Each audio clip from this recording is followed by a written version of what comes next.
My grandfather was constantly grateful and understood that he survived with a mission to fulfill. If you have a clearly defined goal and you are passionate about your mission, you can change the world.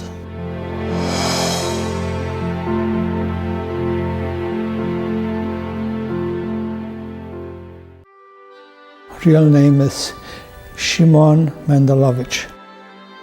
My date of birth is October 20th, 1928, in a small community called Yoit. I had 4 brothers and 1 sister. I was always planning in my mind how I'm going to conquer the world.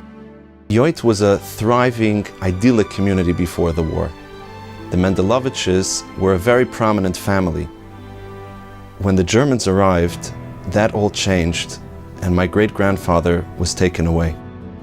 And I have no idea what happened with my father. My father-in-law was extremely close to his mother. He loved her very much. The last time he saw her, he was walking with her to the ghetto. To be put in those wagons. I couldn't say goodbye and to kiss her. It was heartbreaking. I cried all the way from there to Auschwitz. When I arrived in Auschwitz, each one got a number.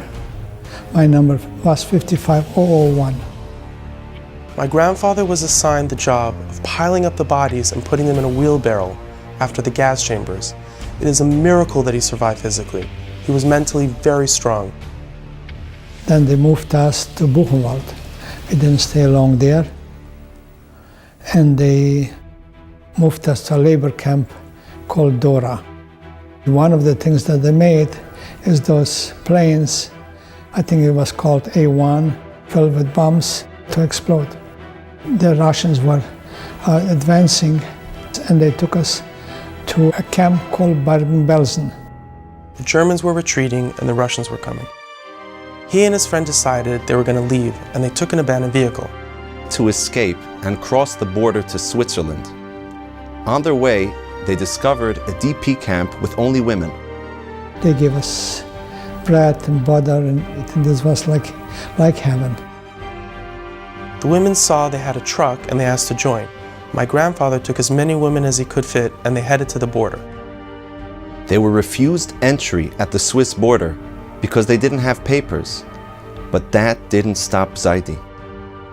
They wanted to return to their homes and find their families. Even I couldn't believe it anymore that I accomplished that.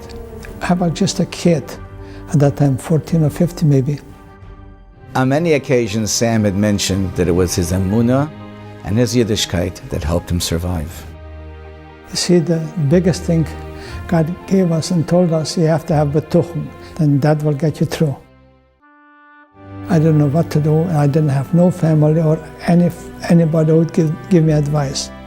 One thing I did remember, but my mother, for sure, told me that try to become a doctor. My father-in-law ended up in Paris and went to medical school for a year. It was very difficult. He had no prior education, but you know my father-in-law, nothing stopped him. It didn't work out, but my grandfather went on to create a successful transport company. Zaidi was a man of vision. Mr. Begin, they found out I have a transport company, that I have to help them to bring in ammunition from Switzerland to Israel. I said, how can I do that? This is very dangerous. They'll catch us and they'll put us in jail. He said, I give you only one option. Either you do it or I'll ship you off to Israel to fight over there.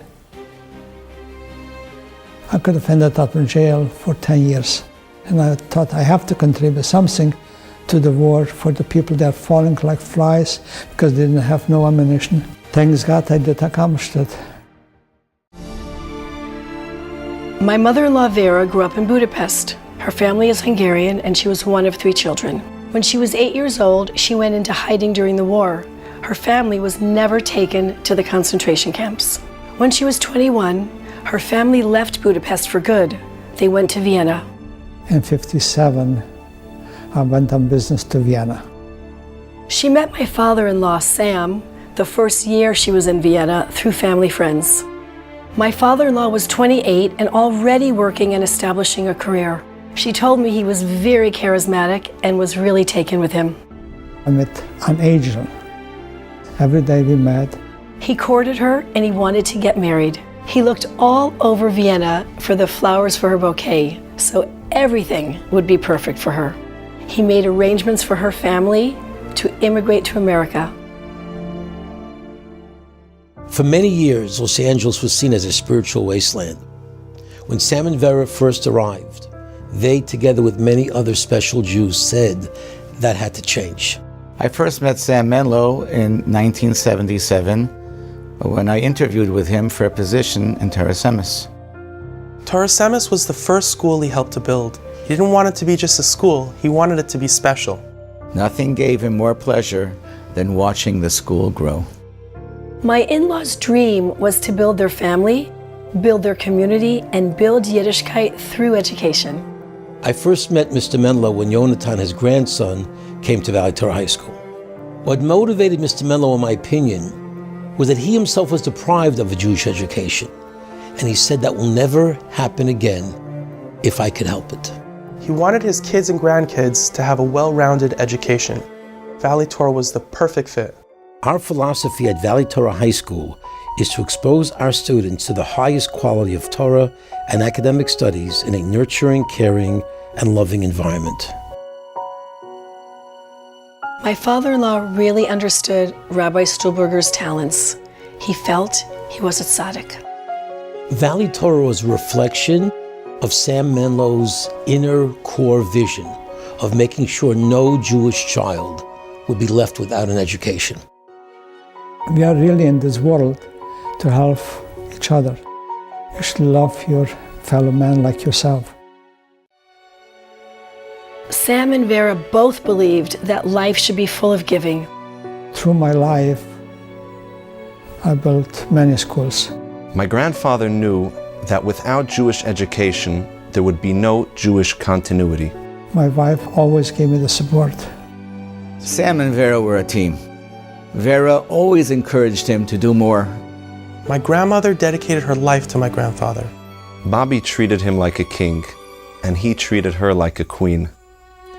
He used to call her Kroini, which means my crown. She is the best wife in the world. She is the best mother in the world. And she's the most wonderful, wonderful grandmother and great-grandmother. And I have the best grandchildren in the world. They are very lovable, and all my children are very, very special people. Many people have said over the years that Sam Menlo changed my life. Well, he changed Valley Torah's life as well. The legacy are the tens of thousands of young boys and girls committed to Torah and mitzvahs, to living a life committed to Torah and mitzvahs. When my parents will be able to see this, I want to tell them, I love you. Not kiss your hand and feet, just to have you back. And I hope once you find out what I accomplished through the years when you were not with me, that you'll be proud of me.